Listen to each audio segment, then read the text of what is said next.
ನಮ್ಮ ಅಥಣಿ ಕ್ಷೇತ್ರದ ಯುವ ನಾಯಕರಿಗೆ ಜೈ ಭೀಮ್ ವಂದನೆ.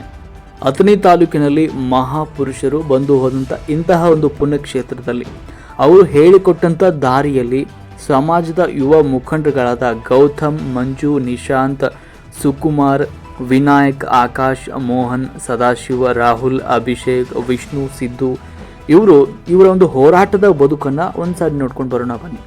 ಏನಂದರೆ ಅಥಣಿ ತಾಲೂಕಿನ ಪೈಕಿ ಪಟ್ಟಣದಲ್ಲಿ ಹುಟ್ಟಿದ ಇವರು ತೀರಾ ಕಡು ಬಡತನದಿಂದ ಬಂದವರು. ಇವರು ವಿದ್ಯಾಭ್ಯಾಸವನ್ನು ಪಡೆದುಕೊಂಡ್ರು. ಇವರು ಒಂದು ಸಮಾಜಕ್ಕೆ ಸೇವೆಯನ್ನು ಮಾಡುವಂಥ ಉದ್ದೇಶದಿಂದ ಸೇವೆಯನ್ನು ಮಾಡ್ತಿದ್ದಾರೆ. ಇದನ್ನು ಗಮನಿಸಿದ ನಮ್ಮ AD ನ್ಯೂಸ್ ಕನ್ನಡ ಸಂಪಾದಕರಾದ ಮಹೇಂದ್ರ ರಾಜಂಗಳಿಯವರು ದಿನಾಂಕ 16/3/2025 ಮಧ್ಯಾಹ್ನ ಒಂದು ಕರೆ ಮಾಡಿ ವಿಚಾರಿಸಿದಾಗ ಈ ಒಂದು ತಂಡದವರು ಹೋರಾಟದ ಹಾದಿ ತಿರುಗಿ ನೋಡಿದಾಗ ಅಥಣಿ ತಾಲೂಕಿನಲ್ಲಿ ಅಥಣಿ ಪಟ್ಟಣದ ಹೃದಯ ಭಾಗದಲ್ಲಿರುವಂತಹ ಸಿದ್ಧಾರ್ಥ ನಗರ ಇವರು ಹೆಸರುಕೊಂಡು ಅಲ್ಲಿಯ ಒಂದು ಭಾಗದ ಜನರನ್ನು ವಿಚಾರಿಸಿದಾಗ ಆ ಒಂದು ವಿಚಾರ ನಮಗೆ ಒಂದು ಗೊತ್ತಾಯ್ತು. ಏನಂದರೆ ಇವರ ಒಂದು ಕುಟುಂಬಸ್ಥರು ಮತ್ತು ಇವರ ಮನೆಗಳು ಇವರು ಕಡು ಬಡತನದಿಂದ ಬಂದವರು ಮತ್ತು ಯಾವುದೇ ಜಮೀನು ಹೊಂದಿಲ್ಲ. ಹಾಗೆ ನಿಗೂಢವಾದ ಸಂದರ್ಭದಲ್ಲಿ ಅಂಬೇಡ್ಕರ್ ಸರ್ಕಲ್ನಲ್ಲಿರುವಂಥ ಆಟೋ ಚಾಲಕರನ್ನು ಕೂಡ ನಾವು ವಿಚಾರ ಮಾಡಿದ್ವಿ. ಅಲ್ಲಿ ಮೆಚ್ಚುವಂಥ ವಿಷಯಗಳು ನಮಗೆ ಕಂಡು ಬಂತು. ಆ ವಾರ್ಡ್ನ ಮಾಜಿ ಸದಸ್ಯರುಗಳಾದ ಪರಾಂಜಪಿ ಚಿರಂಜೀವಿ ಆಗಿರುವಂಥ ಗೌತಮ ಪರಾಂಜಪಿ ಅವರು ಯುವ ನಾಯಕರು. ಇವರ ಒಂದು ಮೂಲದಿಂದ ಸಮಾಜಕ್ಕೆ ಒಂದು ಒಳ್ಳೆಯ ಆದರ್ಶಗಳನ್ನು ಕೊಡುಗೆಗಳನ್ನು ನೀಡುತ್ತಾ ಬಂದಿದ್ದಾರೆ. ನಿರುದ್ಯೋಗ ಹೊಂದಿರುವಂಥ ಎಷ್ಟೋ ಜನರಿಗೆ ಇವರು ತುಂಬ ಆಶ್ರಯವನ್ನು ನೀಡಿದ್ದಾರೆ. ಚಿಕ್ಕ ಕುಟುಂಬಕ್ಕೆ ಹಲವಾರು ಯೋಜನೆಗಳನ್ನು ಒಂದು ತಂದುಕೊಟ್ಟಿದ್ದಾರೆ. ತಂದೆ ರಾಜಕೀಯ ಮೂಲದಿಂದ ತಮ್ಮ ಶಕ್ತಿಗಳಿಂದ ದಾರಿ ದೀಪಗಳಾಗಿದ್ದಾರೆ ಅಂತ ನಮಗೆ ಆಟೋ ಚಾಲಕರು ಹೇಳಿಕೊಂಡ್ರು. ಹಾಗೆ ಎಷ್ಟೋ ಈ ಒಂದು ರಾಜ್ಯದಲ್ಲಿ ಬಾಬಾ ಸಾಹೇಬರ ಚಳುವಳಿ ಸುಮಾರು ವರ್ಷಗಳ ಹಿಂದಿನಿಂದ ಸಮಾಜಕ್ಕೆ ಜಾಗೃತಿ ಮೂಡಿಸುವ ಕೆಲಸಗಳು ಹಾಗೆ ಆಗ್ತಾ ಇವೆ. ಹಾಗೆ ಬಾಬಾ ಸಾಹೇಬರ ಹೆಸರಿನಲ್ಲಿ ಸಂಘಟನೆಗಳು ಮೂಲಗಳಿಂದ ಹೋರಾಟ ಮಾಡಿದರೂ ಕೂಡ ತಮ್ಮ ಅಸ್ತಿತ್ವವನ್ನು ತಾವೇ ಕಳೆದುಕೊಳ್ತಾ ಇತ್ತು. ಆದರೆ ಇದನ್ನು ನೋಡಿಕೊಂಡಾಗ ಯುವಕರು ನಮ್ಮ ರಾಜ್ಯದಲ್ಲಿ ನಮ್ಮಂತೆ ಎಷ್ಟೋ ನಿರುದ್ಯೋಗಿ ಸಂಖ್ಯೆ ಹೆಚ್ಚಿದ್ದು, ನೌಕರಿ ಇಲ್ಲದೆ ಒಂದು ಹೊತ್ತಿನ ಊಟಕ್ಕಾಗಿ ಒಂದು ಪರದಾಡುವಂತಹ ಒಂದು ಕುಟುಂಬಗಳಿಗೆ ಏನಾದರೂ ಒಂದು ಸಹಾಯ ರೂಪದಲ್ಲಿ ಮಾಡಬೇಕೆನ್ನುವಂಥ ಹಠದಿಂದ ಬಾಬಾ ಸಾಹೇಬರ ದಾರಿಯಲ್ಲಿ ಹೋರಾಟಗಳನ್ನು ಮಾಡ್ತಾ ಸಾಕಷ್ಟು ಗ್ರಾಮೀಣ ಭಾಗಗಳಲ್ಲಿ ಸಂವಿಧಾನದ ವಿಷಯಗಳನ್ನು ಜಾಗೃತಿ ಮೂಡಿಸುವ ಕೆಲಸದಲ್ಲಿ ಇವರು ನಿರತರಾಗಿದ್ದಾರೆ. ಆದಷ್ಟು ಸಮಾಜಕ್ಕಾಗಿ ತಾವು ದುಡಿದುಕೊಂಡು ಬರುವ ದುಡ್ಡಲ್ಲಿ ಸಮಾಜಕ್ಕಾಗಿ ಅದನ್ನು ಮೀಸಲಿಟ್ಟಂತಹ ದುಡ್ಡನ್ನು ಬಡ ಕುಟುಂಬದ ಪುರುಷ ಹಾಗೂ ಮಹಿಳೆಯರಿಗೆ ವಿದ್ಯಾಭ್ಯಾಸ ಮಾಡೋದಕ್ಕೆ ಶಾಲೆಗಳನ್ನು ಇವರಿಟ್ಟಂಥ ಮೀಸಲ ಹಣದಿಂದ ವಿದ್ಯಾಭ್ಯಾಸ ಮಾಡೋದಕ್ಕೆ ಬಡ ಕುಟುಂಬಗಳಿಗೆ ಸಹಾಯ ಮಾಡ್ತಿದ್ದಾರೆ. ತುಂಬ ಇದೆ ಉದಾಹರಣೆಗಳು. ಹಾಗೆ ನಮ್ಮ ದೇಶದಲ್ಲಿ ಲಾಕ್ಡೌನ್ ಬಂದ ಸಂದರ್ಭದಲ್ಲಿ ಬಡ ಕುಟುಂಬಗಳಿಗೆ ಹೊಂದಿಕೊಂಡ ಜನರಿಗೆ ರೇಷನ್ ಮೂಲವನ್ನು ತಿನ್ನುವ ಆಹಾರಗಳನ್ನು ಕೊಟ್ಟಂಥ ಉದಾಹರಣೆಗಳು ಕೂಡ ನಾವಿಲ್ಲಿ ನೋಡ್ಬೋದಾಗಿದೆ. ಹಾಗೆ 2018-19 ಮತ್ತು 2020 ಸಾಲಿನಲ್ಲಿ ಮಹಾರಾಷ್ಟ್ರದ ಕಡೆ ಭಾಗದಲ್ಲಿ ಮಳೆ ಹೆಚ್ಚಾಗಿ ಬಂದಿತ್ತು. ಅಥಣಿ ತಾಲೂಕಿನಲ್ಲಿ ಕೃಷ್ಣಾ ನದಿಗೆ ಸಾಕಷ್ಟು ನೀರು ಬಂದ ಕಾರಣ ಒಂದು ಪ್ರವಾಹ ಎದುರಾಗಿತ್ತು.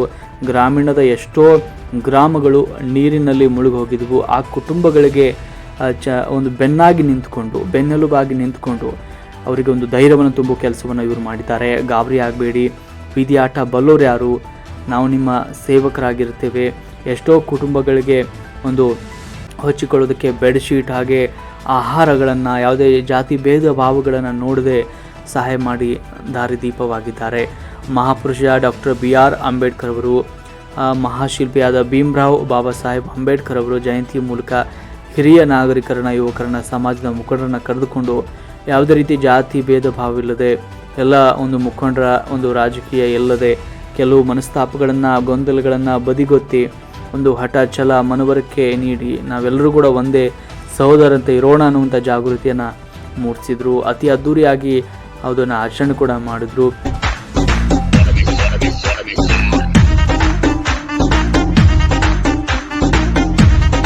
ಅದೇ ರೀತಿ ಕೊರೆಗಾಂವ್ ಎನ್ನುವ ಸಂದರ್ಭದಲ್ಲಿ ಕೂಡ ಎಲ್ಲ ಸಮಾಜದ ಮುಖಂಡರನ್ನ ಕರೆದುಕೊಂಡು, ಯುವಕರನ್ನ ಕರೆದುಕೊಂಡು, ಮಹಿಳೆಯರನ್ನ ಕರೆದುಕೊಂಡು ನಾವೆಲ್ಲರೂ ಕೂಡ ಒಂದೇ ಮನೆ ಮಕ್ಕಳು ಎನ್ನುವಂಥ ಜಾಗೃತಿಯನ್ನು ಮೂಡಿಸಿ ಅದರಲ್ಲಿ ಕೂಡ ಗೆಲುವನ್ನು ಕಂಡಿದ್ದಾರೆ.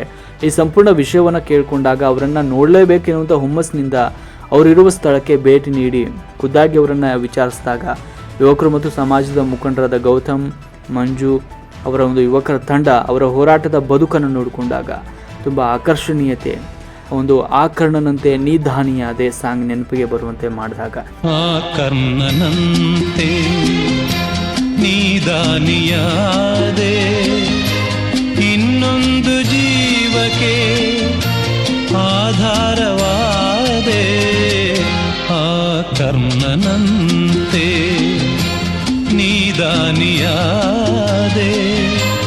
ಇನ್ನೊಂದು ಜೀವಕ್ಕೆ ಆಧಾರವಾದೆ.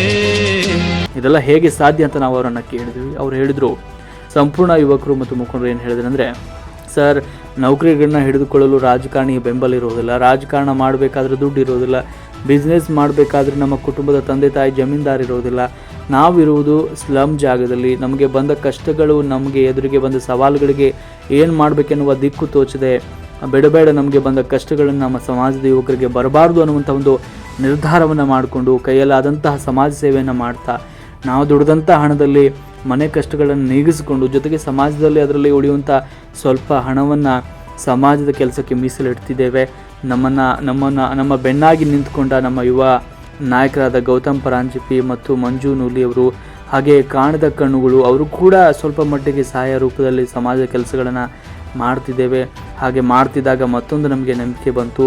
ಇಂಥ ದಿನಮಾನಗಳಲ್ಲಿ ನಮಗೆ ಕಣ್ಣಿನ ರೆಪ್ಪೆ ಎದುರಾದ ಕರ್ಣನಂತೆ ಎದುರಾದ ವ್ಯಕ್ತಿಗಳನ್ನು ನೋಡಿದಂತಾಯಿತು.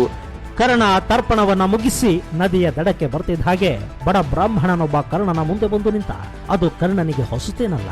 ಪ್ರತಿನಿತ್ಯ ಅವನು ಮುಂದೆ ಬಂದು ನಿಲ್ಲುವ ಯಾಚಕರು ಅದೆಷ್ಟು ಜನನೋ. ಕೇಳಿದವರಿಗೆ ಯಾವತ್ತೂ ಏನನ್ನೂ ಇಲ್ಲ ಅನ್ನದೇ ಕೊಟ್ಟವನು ಕರ್ಣ.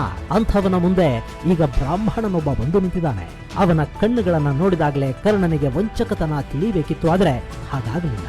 ಸರಿ, ವಿಪ್ರೋತ್ತಮರೇ ತಮಗೇನು ಬೇಕು ಅಂತ ಕರ್ಣ ಕೇಳಿದ ಕೂಡಲೇ ಆ ಬ್ರಾಹ್ಮಣನ ಬಾಯಲ್ಲಿ ಕವಚ ಅನ್ನೋ ಶಬ್ದ ಬಂದೇ ಬಿಡ್ತು. ಅಷ್ಟೇ, ಕರ್ಣನಿಗೆ ಮತ್ತೆ ನೆನಪಾಗಿದ್ದು ರಾತ್ರಿಯ ಕನಸು. ಬಂದವನು ಯಾರು ಅನ್ನೋದು ಅವನಿಗೆ ಅರ್ಥವಾಗಿ ಹೋಯ್ತು. ಸೂರ್ಯದೇವನ ಮಾತು ನಿಜವಾಗಿತ್ತು. ಆ ಬ್ರಾಹ್ಮಣನಿಗೆ ಕೈ ಮುಗಿದ ಕರ್ಣ ಮತ್ತೆ ತಡ ಮಾಡಲಿಲ್ಲ. ಬೇರೇನನ್ನಾದ್ರೂ ಕೇಳಿ ಅನ್ನೋ ಮಾತು ಕೂಡ ಅವನ ಬಾಯಲ್ಲಿ ಬರಲಿಲ್ಲ, ಮನಸ್ಸಲ್ಲಿ ಕೂಡ ಆ ಮಾತು ಇರಲಿಲ್ಲ. ಹಾಗೆ ಬಂದು ಬಿಟ್ರೆ ಕರ್ಣ ದಾನಶೂರ ಅಂತ ಹೇಗನ್ನಿಸ್ಕೊಂಡಾನು. ಬ್ರಾಹ್ಮಣನ ಬೇಡಿಕೆಯನ್ನ ಈಡೇರಿಸೋದಕ್ಕೆ ಮುಂದಾದ ಕರ್ಣ, ಆಗಲಾದ್ರೂ ನನ್ನ ಕವಚ ಕುಂಡಲಗಳನ್ನ ತಗೊಂಡು ನೀನೇನು ಮಾಡ್ತೀಯ ವಿಪ್ರೋತ್ತಮ ಅಂತ. ಇದನ್ನು ನೋಡಿಕೊಂಡು ನಾವು ಹೇಳುವ ಪ್ರಶ್ನೆ ಏನಂದರೆ, ಹಲವಾರು ಶಾಸಕರು, ಕೇಂದ್ರ ಸದಸ್ಯರು, ದೊಡ್ಡ ದೊಡ್ಡ ಉದ್ಯಮಿಗಳಿದ್ದು ಇಲ್ಲದಂತ ಇರುವುದು ನಾಚಿಕೆಗೇಡಿನ ಕೆಲಸ ಆಗ್ತಾ ಇದೆ. ಇನ್ನು ಮುಂದೆ ಆದರೂ ಒಂದು ಯುವಕರು ಮಾಡುವ ಕೆಲಸಕ್ಕೆ ದಾರಿದೀಪವಾಗಿ ನಿಂತರೆ ತಾವು ಮಾಡಿದ ಪಾಪಗಳನ್ನು ಕಳೆದುಕೊಳ್ತಾರೆ ಎನ್ನುವುದು ಒಂದು ನಮ್ಮ ಕಿವಿ ಮಾತಾಗಿದೆ. Mr. Bombastic, bomba fantasta. Con jedna z nich myśli zomek from Gasta. Prichod mam oklaro, gorczoko z Zachstan. Bob sminda gasu. Mr. Bombastic, bomba fantasta. Con jedna z nich myśli zomek from Gasta. Prichod mam oklaro, gorczoko z Zachstan. Bob sminda gasu.